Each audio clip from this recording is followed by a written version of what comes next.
To every astronaut or spacecraft, the sun is a damaging source of radiation. All objects traveling through space must contend with this hazard, including planets.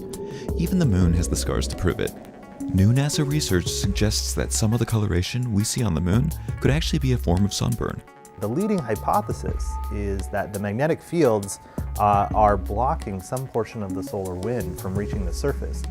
The solar wind is the sun's continuous outflow of particles and radiation that fills the inner solar system. Earth's magnetic field provides a strong global shield against it. However, the magnetic field on the moon is much weaker, and it forms only small, localized bubbles of protection.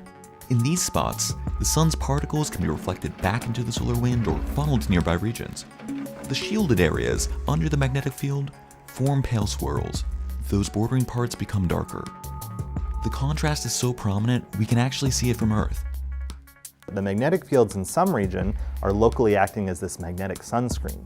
You know, sometimes you put on sunscreen and you miss like a tiny little bit, and then you have a really bright red spot on your skin where you missed it. That's in some ways the analogy of this sort of region of the moon that is extra exposed.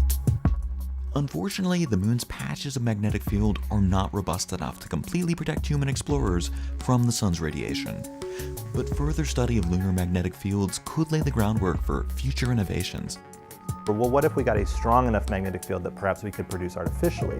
That's a question that I think remains to be answered, but the crustal magnetic fields on the moon and lunar swirls kind of provide a hint in that direction that we might be able to learn something about.